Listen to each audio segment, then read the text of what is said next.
Ji. Hare Krishna. Very happy to be back with all of you, our small loving family. Keeping Bhagavad Gita in center. We'll begin the session. So we'll have short prayers first. Om Gyantimirandhasya Jnananjana-Shalakaya Chakshurunmilitam Yena Tasmai Shri Gurave Namaha. Nama Om Vishnupadaya Krishna Pristhaya Bhutale Srimate Bhakti Vedanta Swamin Iti Namine. Namaste Saraswate Deve Gauravani Pracharine Nirvishesha Shunyavadi Paschatya Deshatarine. Jai Shri Krishna Chaitanya Prabhu Nityananda Shri Advaita Gadadhar Shivasadi Gaur Bhaktavrinda. Hare Krishna Krishna Krishna Hare Hare Hare Rama Rama Rama Hare Hare.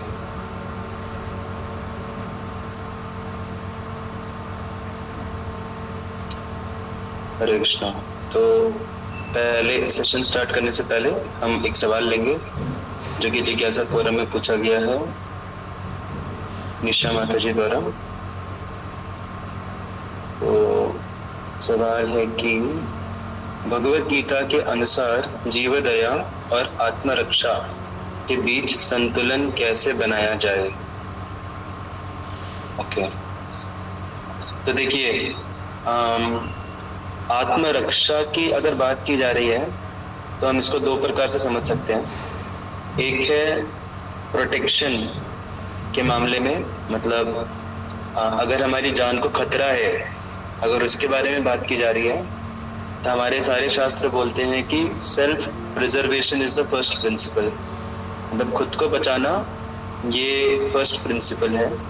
तो जीवदया से भी ऊपर आता है खुद को बचाना, but ये कब होता है जब एकदम जीने और मरने की हालत हो गई है, तब की बात की जा रही है।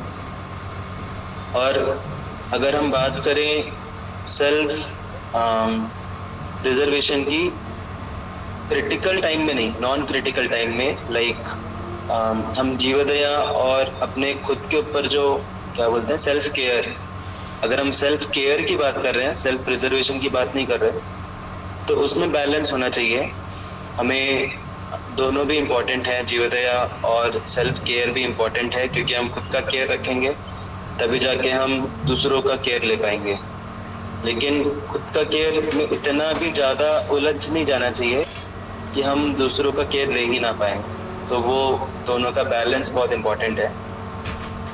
So that's what we can understand. Okay, अभी भगवद गीता का कोई पर्टिकुलर श्लोक इसके रिगार्डिंग ढूंढना पड़ेगा। What I am telling is based on my overall understanding of Gita, but as a specific कोई श्लोक इसकी तरफ पॉइंट करता है, डेफिनेटली करता होगा, but I'll have to look for it. Maybe I can look at it and get back later. Hare Krishna. So now we'll move on to our today's shloka.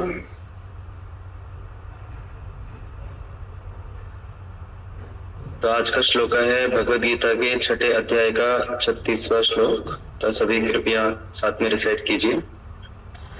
असंयतात्मना योगो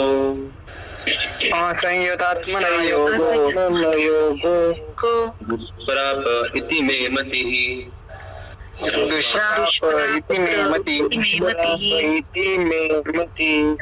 वश्यात्मना तु यतता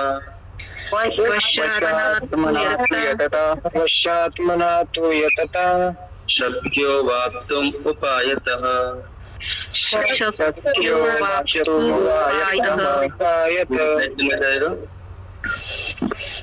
कृपया हैंड रेस कीजिए जो भी reset कर सकता है। Yes वृंदा माता जी। हरे कृष्णा। असंयत्मात्मना योगो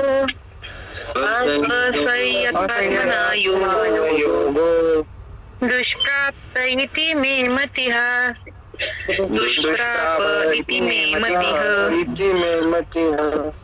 वशात्मना तु यतता वशात्मना तु यतता शक्यो वाप्तुं मया पतः शक्यो वाप्तुमुपायतः। हरि बोल, जय हो, साधु साधु। तालियां माता जी के लिए। तो ट्रांसलेशन पढ़ेंगे अभी।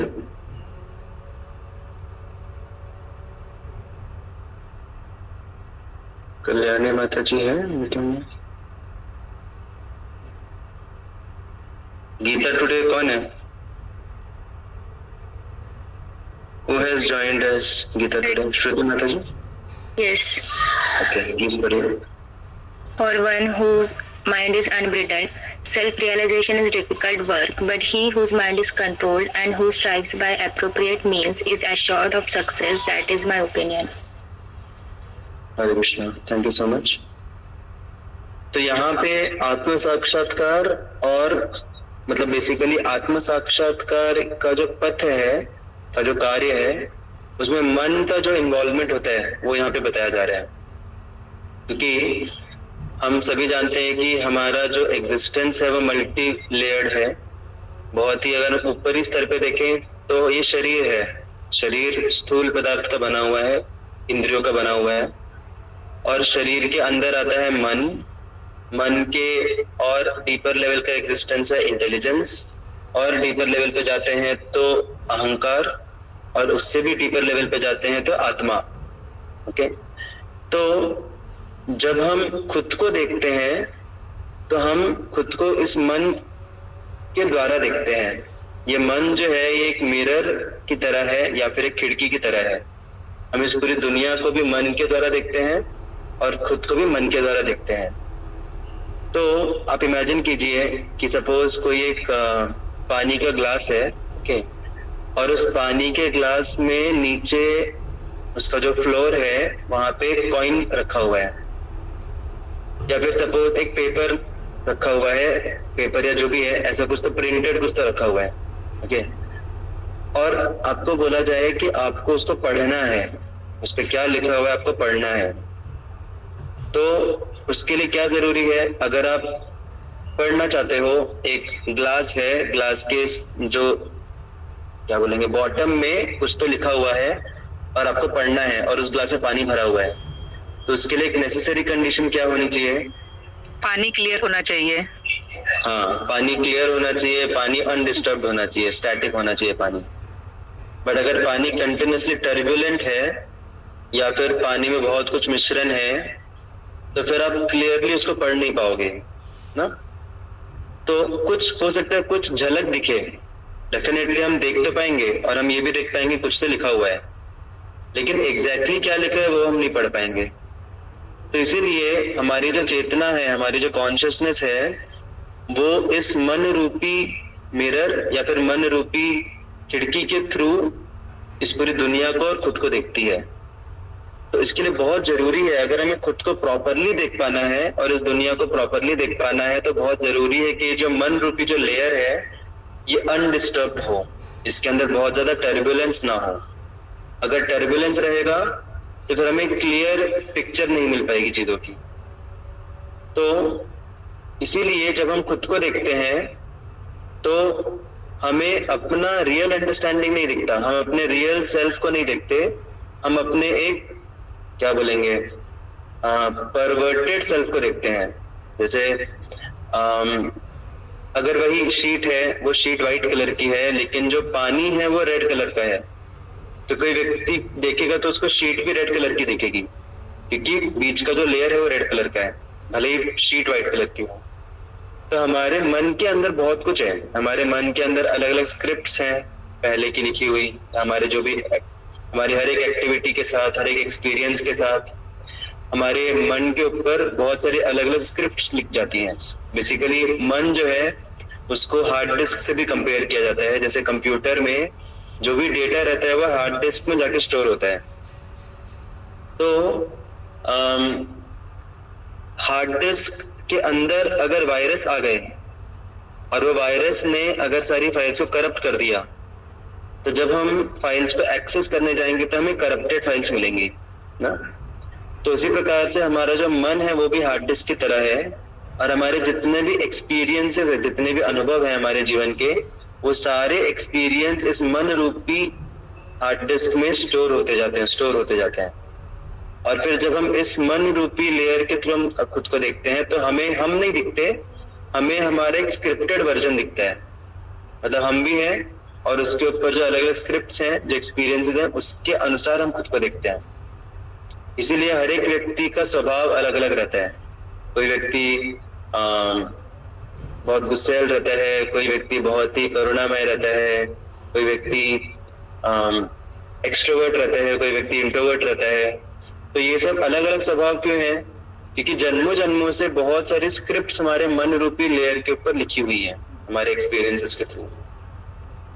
जैसे फोबियाज बोलते हैं, तो कुछ लोगों को अगर पिछले जन्म में किसी बहुत दर्दनाक तरीके से अगर उनकी मृत्यु हुई है, सपोज किसी को चाकू से किसने मारा है, ओके, तो वो जो इम्प्रेशन है, वो इम्प्रेशन बहुत स्ट्रांगली उसके मन के ऊपर स्टोर्ड रहता है। भले ही आत्मा ने शरीर बदल दिया, जब शरीर बदलता है तो आत्मा तो स्थूल शरीर बदलता है, ग्रॉस बॉडी बदलता है, लेकिन ये जो सूक्ष्म शरीर है, मन बुद्धि अहंकार का जो सूक्ष्म शरीर है, ये आत्मा साथ में लेके अगले शरीर में जाता है। तो हमारे जो इम्प्रेशंस हैं, ये इम्प्रेशन जन्मों जन्मों से हमने स्टोर करके रखे हैं इस मन रूपी हार्ड डिस्क के अंदर। सोचिए कितना टीवी तो कुछ भी नहीं है उसके सामने। कितना सारे बाइट्स का डेटा होगा हमारे मन के अंदर। बिकॉज देखिए, जैसे जैसे हमारी टेक्नोलॉजी सटल होते जाती है, सूक्ष्म होती जाती है, वैसे डेटा स्टोर करने के जो स्पेस है वो भी कम कम लगने लग जाता है। ये हमने इवन अपने टेक्नोलॉजी में भी एक्सपीरियंस किया है। पहले बड़ी बड़ी हार्ड डिस्क रहती थी, फिर उसके बाद सीडी आई, फिर उसके बाद फ्लॉपी आई, फिर उसके बाद अभी पेन ड्राइव आया, और पेन ड्राइव के बाद अभी क्या आया है, ये माइक्रो एसडी आया है, राइट। तो स्टोर करने का कैपेसिटी बढ़ते जा रहा है, साइज कम होते जा रहा है, क्योंकि टेक्नोलॉजी उतनी सटल होते जा रही है, सटल टेक्नोलॉजी का यूज किया जा रहा है। तो वैसे ही हमारा जो सूक्ष्म शरीर है वो इतना सटल है, हमारा मन इतना सटल है कि इस मन के अंदर अनलिमिटेड डेटा स्टोर्ड है हमारे पिछले जन्मों का और इस जन्म का भी। और जब हम खुद को देखते हैं तो हम इस अनलिमिटेड डेटा के थ्रू हम खुद को देख रहे हैं, तो हमें खुद का ओरिजिनल वर्जन नहीं मिल पाता। इसमें यहाँ पे क्या बताया जा रहा है कि मन, जिसका मन ऐसा चंचल है, अनब्रिडल्ड मतलब चंचल, अनकंट्रोल्ड। तो एक सेकेंड, तो किसी का मन अगर अनकंट्रोल्ड है तो उसके लिए आत्म साक्षात्कार बहुत ही डिफिकल्ट कार्य होगा। तो आत्म साक्षात्कार मतलब खुद का साक्षात्कार करना, खुद को देखना। तो खुद को अगर हम इस अनकंट्रोल्ड माइंड के थ्रू देखेंगे तो हम खुद की रियल पिक्चर नहीं देख पाएंगे। तो देखिए, अभी मन जो है, अभी आप लोग बोलोगे अगर मन के थ्रू हमें खुद को देखना था तो मन ऐसा बनाया ही क्यों जिसके अंदर स्क्रिप्ट स्टोर्ड हो ना। मन को क्लियर ही रखना चाहिए था, मन को ऐसे डिवाइस ही क्यों बनाया गया जिसमें स्क्रिप्ट स्टोर्ड हो। एक नेचुरल क्वेश्चन उठना चाहिए। तो मन जो है उसमें इतनी सारी स्क्रिप्ट स्टोर्ड होती हैं, ऐसा मन को क्यों बनाया है जिससे हम इस दुनिया में एक्ट कर पाए। इस दुनिया में जीने के लिए फीलिंग्स होनी चाहिए, थिंकिंग एबिलिटी होनी चाहिए, और हमारे जो एक्सपीरियंसेस हैं उसके थ्रू हम ग्रो होनी चाहिए। हमारे एक्सपीरियंसेस भी इंपॉर्टेंट हैं। तो एक्सपीरियंसेस मैटर करते हैं, मन की फीलिंग्स मैटर करती हैं, लेकिन प्रॉब्लम कब होता है जब वो अनकंट्रोल्ड हो जाती हैं। जैसे एक घोड़ा है, घोड़ा अभी घोड़े के अंदर चलने की कैपेसिटी है, तो जब हम बोलते हैं कि हमें घोड़े को कंट्रोल करना चाहिए, एक्चुअली में ये जो वर्ड है अनब्रिडल्ड, तो ये जो ब्रिडल जो वर्ड है ये मतलब पॉपुलरली घोड़े के लिए यूज किया जाता है, इसलिए घोड़े का एग्जांपल दे रहा हूं मैं कि घोड़ा जो है, घोड़े के अंदर दौड़ने की जो क्षमता है, क्या वो लाभदायक है या हानिकारक है? लाभदायक। कौन कौन बोलता है घोड़े के दौड़ने की जो क्षमता है वो लाभदायक है? Give a thumbs up. कौन कौन बोलता है वो हानिकारक है? Give a thumbs down. अगर हम घोड़े के ऊपर बैठे हैं और घोड़े की दौड़ने की क्षमता लाभदायक है या हानिकारक है? मैक्सिमम लोग थम्स अप कर रहे हैं, कुछ लोग थम्स डाउन कर रहे हैं। यस, तो अगर हमें घोड़े को कंट्रोल करना आता है, अगर घोड़ा हमारे कंट्रोल में है, तो उसके दौड़ने की क्षमता बहुत लाभदायक है, राइट? अगर हम घोड़े को कंट्रोल कर सकते हैं तो सो दैट इज ब्रिडल्ड हॉर्स, जिसको हम ब्रिडल किया है हमने, कंट्रोल में है हमारे। और अगर वो घोड़ा अनकंट्रोल्ड है, अगर हमारे बस के बाहर चले गया वो घोड़ा, तो वो किधर दौड़ेगा, कैसे दौड़ेगा, कितना ऊंचा छलांग मारेगा, कहाँ हमको ले जाके पटकेगा, कुछ नहीं बोल सकते। तो प्रॉब्लम घोड़े में नहीं है, प्रॉब्लम घोड़े के दौड़ने की क्षमता में नहीं है, वो सब अच्छी बातें हैं। प्रॉब्लम है कि घोड़े हमारे कंट्रोल में है या फिर अनकंट्रोल्ड है। That is the difficulty, that is the main point. तो उसी प्रकार से मन में प्रॉब्लम नहीं है, क्योंकि मन एक एजेंसी है जिसके थ्रू आत्मा कनेक्ट होती है इस मटेरियल वर्ल्ड से, राइट?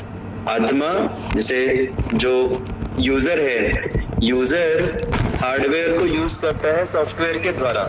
अगर सॉफ्टवेयर ही नहीं है, अगर हम बोलेंगे अरे सॉफ्टवेयर सारे करप्ट हो गए, चलो सब सारे सॉफ्टवेयर निकाल दो, सब पूरा कंप्यूटर अनइंस्टॉल कर दो, ना रहेगा सॉफ्टवेयर, ना कुछ प्रॉब्लम्स आएंगी, तो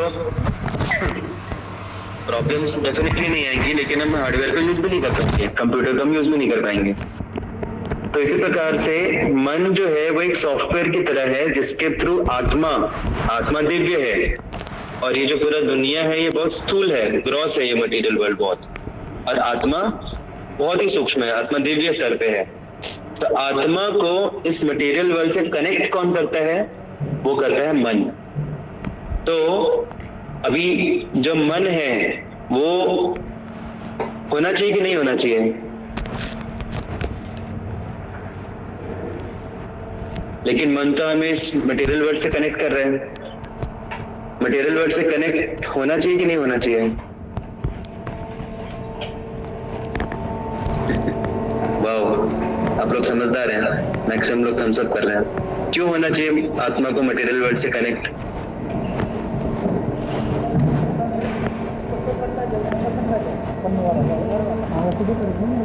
बोलिए, थम्स अप करना आसान है, आंसर देना मुश्किल है।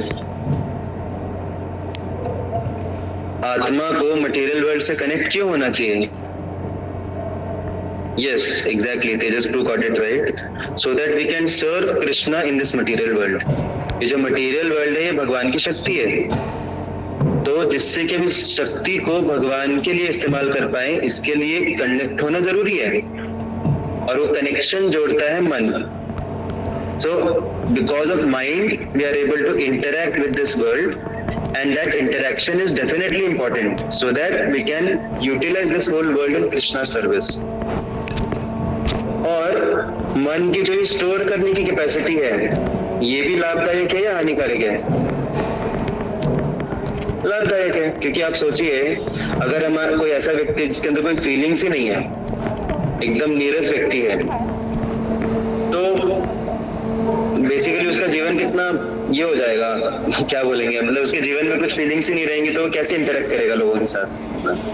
अगर कोई व्यक्ति है जिसको कुछ याद ही नहीं रहता है, कुछ स्मरण ही नहीं रहता है, पिछले जैसे रहता है ना short term memory loss, long term memory loss, कुछ उसको याद ही नहीं रहता है, तो वो जी कैसे पाएगा? तो जीने के लिए फीलिंग्स जरूरी हैं, जीने के लिए मेमोरी जरूरी है, और ये फीलिंग्स और ये मेमोरीज कहाँ से आती हैं? ये आती हैं मन से। तो इसीलिए मन में प्रॉब्लम नहीं है, मन के फील और थिंक करने की एबिलिटी में प्रॉब्लम नहीं है। प्रॉब्लम सिर्फ एक ही जगह पे है कि वो कंट्रोल्ड है या अनकंट्रोल्ड है। जैसे छोटे बच्चे जो रहते हैं, छोटे बच्चे बहुत नटखट रहते हैं, इधर उधर भागते दौड़ते हैं, खेलते कूदते हैं, तो ये अच्छा है कि बुरा है? जो छोटे बच्चे बहुत खेलते कूदते हैं, दौड़ते भागते रहते हैं, ये अच्छा है कि बुरा है? अच्छा है प्रभु जी। बच्चों का नहीं बोलना है, बड़ों को बोलना है। अच्छा है प्रभु जी। अच्छा है। बच्चे तो अच्छा ही बोलेंगे। क्यों अच्छा है? क्या फायदा है खेलने कूदने में? बच्चे जब खेलते कूदते हैं तो, मस्ती करते हैं तो,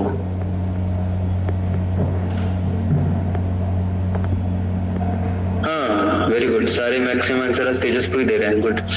तो यस, श्रुति माता जी ऑल्सो दैट खेलने कूदने से बच्चे एक्टिव होते हैं, उनका ब्रेन डेवलप होता है, राइट।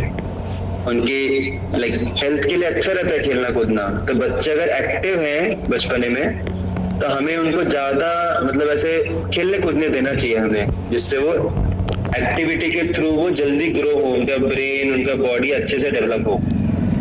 तो we should give them freedom. तो खेलना कूदने में प्रॉब्लम नहीं है। प्रॉब्लम कब होती है? प्रॉब्लम कब हो सकती है? दिन भर सो जाएगा, क्या हो जाना? ज्यादा सोते हैं बच्चे। नहीं, खेलने कूदने की बात हो रही है यहाँ पे। उनके ऊपर हमारा ध्यान नहीं हो तब प्रॉब्लम हो सकती है। हाँ, अभी खेलते कूदते अगर चाकू लेके सोचा क्या, फिर कोई चल पेट में उसके अंदर उंगली डाल ली, या फिर पेट में डालने से क्या होगा, चलो थोड़ा पेट में डाल के देखते हैं, या फिर कुछ आग वाग लगी उसके अंदर हाथ डाल दिया, या फिर खेलते खेलते कोई स्विच बोर्ड का जो ये है प्लग पॉइंट रहता है उसके अंदर उंगली डाल दी, शॉक लग जाएगा। या फिर खेलते खेलते गिर गए, टेबल से या बिस्तर से गिर गए, तो एक अलग प्रॉब्लम है। या फिर खेलते खेलते अगर रास्ते पे चले गए, ट्रैफिक वाले रास्ते पे, तो और बड़ी प्रॉब्लम है। तो प्रॉब्लम खेलने कूदने में नहीं है, प्रॉब्लम है कि वो कंट्रोल में है कि नहीं। अगर वो अनकंट्रोल्ड हो जाते हैं तब फिर वो रिस्की हो जाता है, तब वो हानिकारक हो जाता है। तो इसी प्रकार से मन जो अनब्रिडल्ड है, अनकंट्रोल्ड है, वो हानिकारक है। यहाँ पे तो आत्म साक्षात्कार की बात की जा रही है, इवन हमारे डे टू डे लाइफ के लिए भी हानिकारक है। क्या आप मुझे कोई बता सकते हैं कि मन किन किन दिशाओं में जाएगा तो उससे हमारे जीवन के लिए हानिकारक होगा? मन की ऐसी कौन सी टेंडेंसीज है, या मन किन चीजों के ऊपर जाएगा या किन प्रकार के थॉट्स में अगर लगेगा तो वो हमारे लिए हानिकारक होगा जीवन के लिए? Negative thoughts. नेगेटिव तो नेगेटिव मतलब जो भी खराब है उसको नेगेटिव ही बोल देंगे हम, बट नेगेटिव के अंदर बताइए। जैसे खुद को डिमोटिवेट करना अंदर से ही, खुद ही। हाँ, सेल्फ डाउट, सोचते रहना, खुद को पूरा एकदम सेल्फ कंडेम करते रहना। That is one kind of negative thought जो कि अनकंट्रोल्ड माइंड की वजह से आता है ना। अभी मन कहीं भी जा सकता है, कुछ भी सोच सकता है मन कभी भी। तो सोचते सोचते नेगेटिव कंटेम्पलेशन में भी पूरी तरह डूब सकते हैं। तो that is one way mind can act destructively. और ओवर थिंकिंग से, yes, over thinking means over fearing, या फिर सब कुछ अच्छा चल रहा है लेकिन फिर भी सोच सोच के प्रॉब्लम इतना सोच लेना कि मेंटली प्रॉब्लम इतना सोच लेना कि सच में वो प्रॉब्लम हो जाए। जो प्रॉब्लम नहीं है वो सोच के प्रॉब्लम क्रिएट कर देना ना। सो that is over thinking. Over thinking basically means कि हमें क्लैरिटी नहीं है रियलिटी के बारे में, और हमें डर के कारण हम सोच के बहुत नेगेटिव कंटेम्पलेशन करके फिर वो जो नेगेटिव चीज है वही हो जाती है फिर रियलिटी में, ओवर थिंकिंग की वजह से। गलत विचार, यस, गलत विचार, गलत मीन्स सिंफुल एक्टिविटीज, या it gets easily attracted to sinful activities if it pleases. तो ऐसी सिंफुल एक्टिविटीज, या फिर हम बोल सकते हैं ऐसी हानिकारक एक्टिविटी हेल्थ के लिए, फिजिकल हेल्थ, मेंटल हेल्थ या स्पिरिचुअल हेल्थ के लिए।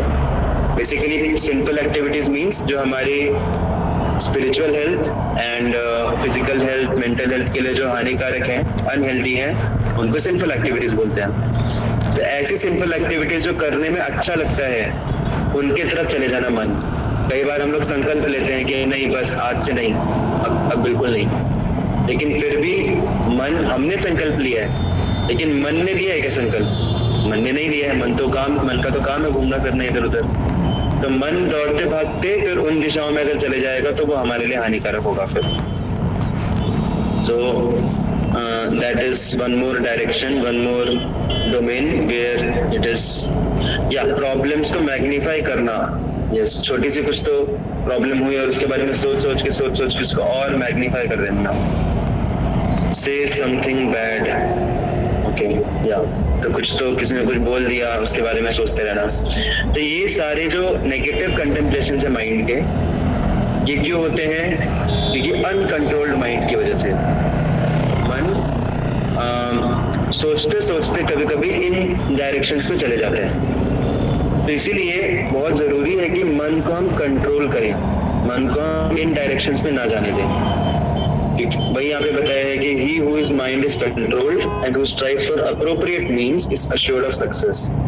तो पहले मन को कंट्रोल करना है और फिर उसको एंगेज करना है। एंगेजमेंट वाला पार्ट कहाँ पे आ रहा है? Striving by appropriate means. तो सिर्फ मन को कंट्रोल करना काफी नहीं है, मन को कंट्रोल करके मन को एंगेज करना जरूरी है सही दिशा में, तब जाके सक्सेस मिलेगा। तो अभी एक और मैं छोटा सा सवाल पूछूंगा आपसे। अभी हमने डिस्कस किया कि सेल्फ रियलाइजेशन के लिए मन कंट्रोल में होना क्यों जरूरी है, क्योंकि हम खुद को सेल्फ रियलाइजेशन में हम मन के द्वारा ही खुद को देख पाएंगे। तो मन के अंदर अगर नेगेटिव स्क्रिप्ट्स है, मन इधर उधर भाग रहा है, नेगेटिव थिंकिंग में जा रहा है, सिंपल एक्टिविटीज में जा रहा है, तो फिर हमारा खुद को देखने का नजरिया जो है, सेल्फ जो आइडेंटिटी है हमारी, वो भी वही बन जाती है। हम ये भूल जाते हैं कि हम कृष्णदास हैं, हम भूल जाते हैं वो। हम जब मंदिर में आते हैं, प्रोग्राम्स में आते हैं, सेशंस अटेंड करते हैं, तो वापस से वो मेमोरी रिवाइव होती है कि हम कृष्णदास हैं। लेकिन वापस से जब हम अपने मन के साथ समय स्पेंड करते हैं, मन वापस से हमें भुला देता है, और मन जो है हमारी ये सारी जो नेगेटिव आइडेंटिटीज है, ये हमारे ऊपर सुपर इम्पोज कर देता है। तो इसीलिए आत्म साक्षात्कार के लिए बहुत जरूरी है कि हम मन को कंट्रोल करें। मन के अंदर क्या थॉट्स आते हैं और क्या थॉट चेंज बनती है, उनको हम कंट्रोल करें। तो अभी ये हुआ एक लेवल का स्पिरिचुअल सेल्फ रियलाइजेशन।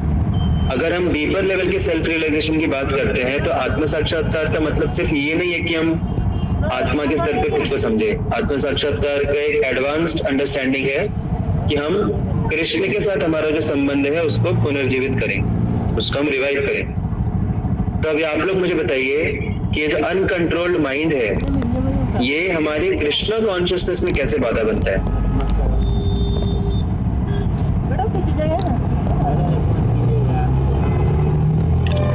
कभी कभी मन कहता है कि आज थक गए हो, चैंट मत करो, कल करते हैं। तो हमने जो रेगुलेशंस बना के रखे हैं चैंटिंग के, रीडिंग के, हियरिंग के, सेवा के, तो ये सारे हमारे जरिए हैं भगवान को खुश करने के, भगवान से कनेक्ट होने के।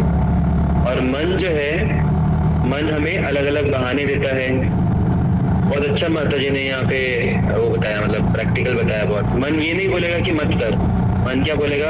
अरे थक गया यार, रहने दे। और मन बोलेगा कि अभी मत कर, बाद में करना। मन बहुत मतलब अच्छा घुमाता है हमको। मन को पता है कि अगर मैं बोल दूंगा कि मत करो तो ये सुन लेंगे, ये मेरी नहीं सुनेंगे। तो मन क्या बोलते हैं कि अभी मत कर, अभी बाकी सारी इंपॉर्टेंट चीजें निपटा ले, बाद में आराम से करना, एकदम दिल से करना बाद में। और फिर वो बाद वाला टाइम कभी आता ही नहीं है फिर, और बाद में भी फिर हमारी वैसी क्वालिटी रहती है फिर।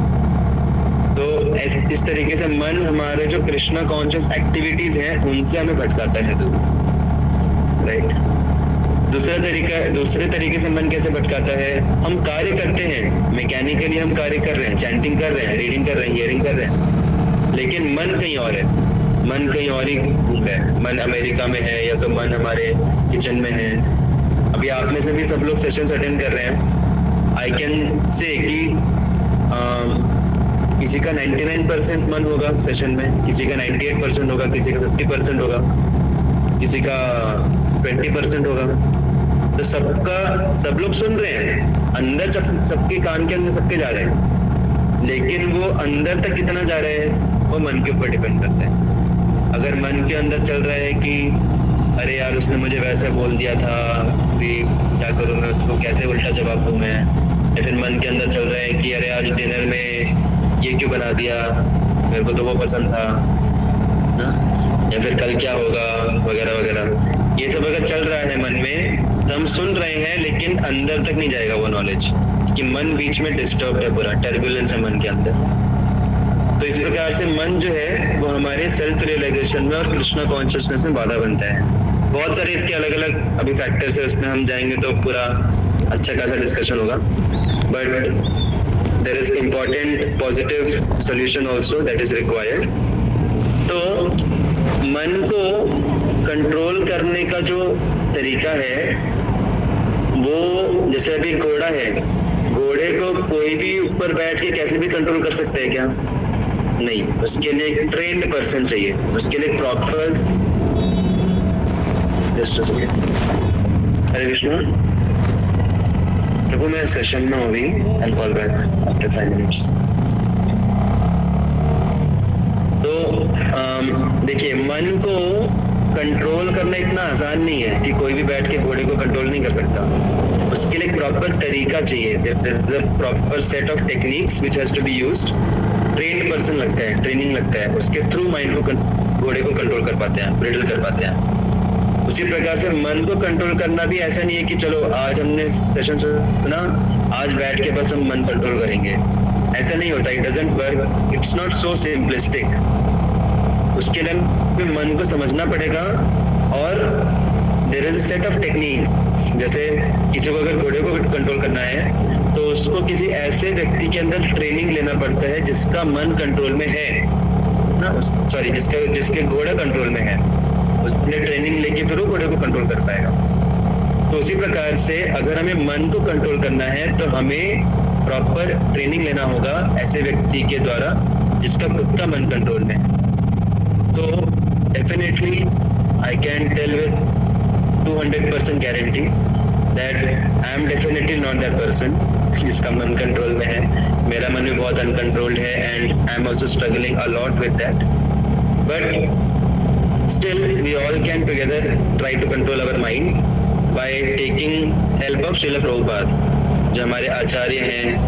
और यहाँ पे हम कृष्ण खुद जो बोल रहे हैं, तो कृष्ण जो बोल रहे हैं और आचार्य के जो कमेंट्रीज हैं उनके माध्यम से हम मन को कंट्रोल कर सकते हैं। और यही मेरा पर्पस है कि मैं डिस्कस कर रहा हूँ, जिससे मेरा खुद का माइंड भी कंट्रोल में आ पाए by getting in touch with Prabhupada.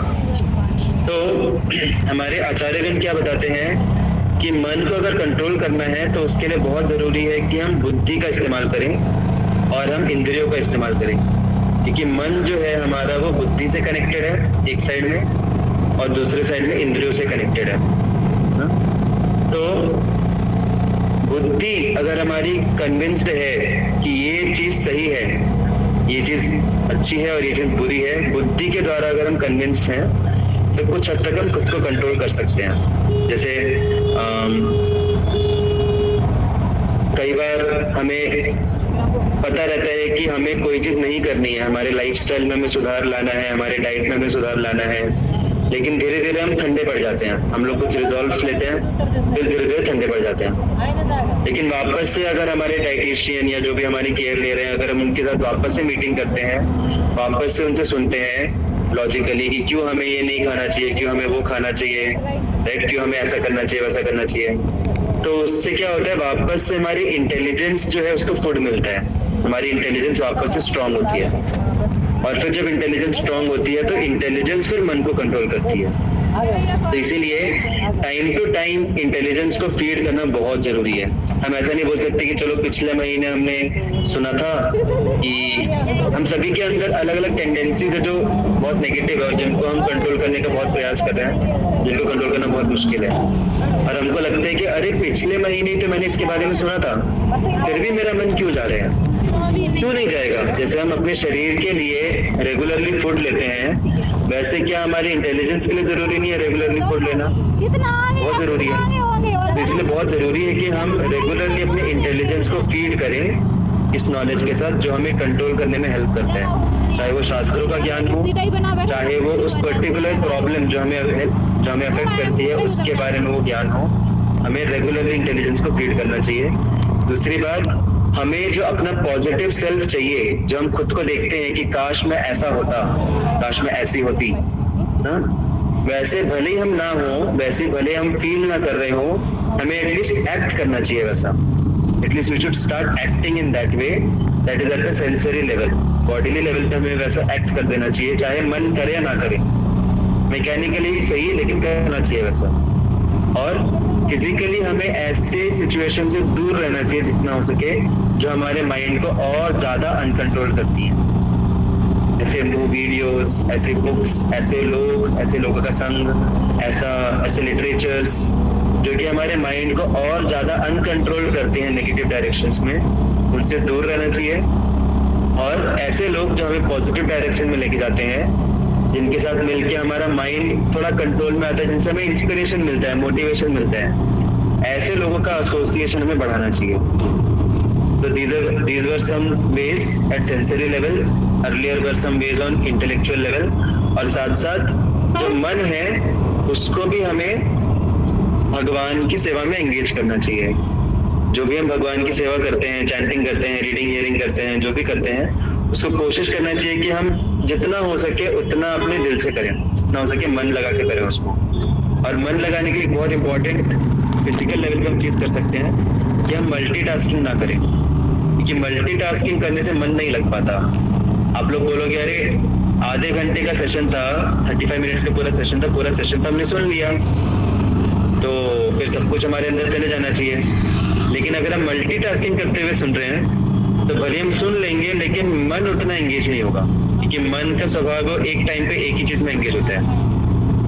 Mind can not do multitasking, mind एक समय पे एक ही जगह पे रहता है। तो बार बार मन आएगा हमारे इसके ऊपर, बट कंटिन्यूटी नहीं थी, तो इसलिए फिर मन नहीं लग पाता है। तो इसलिए फील करने के लिए, स्पिरिचुअल लाइफ को फील करने के लिए, एक्सपीरियंस करने के लिए, मन लगाने के लिए मल्टीटास्किंग इज हानिकारक। इसलिए चैंटिंग के टाइम पे भी हमें मल्टीटास्किंग अवॉइड करना चाहिए। यू शुड जस्ट चैंट, जब चैंट करें just chant, when you are hearing just hear as much as possible, when you are reading just read, when you are serving just serve. एक time पे एक चीज करेंगे तो मन लगा के कर पाएंगे। So we'll stop here. Sorry for taking little bit extra. हरे कृष्णा। मन तो नहीं कर रहा, अब से बोलेगा बट फिर मिलेंगे अगले सेशन में। हरे कृष्णा। श्रीमद् भगवद गीता की हरे कृष्णा की हरे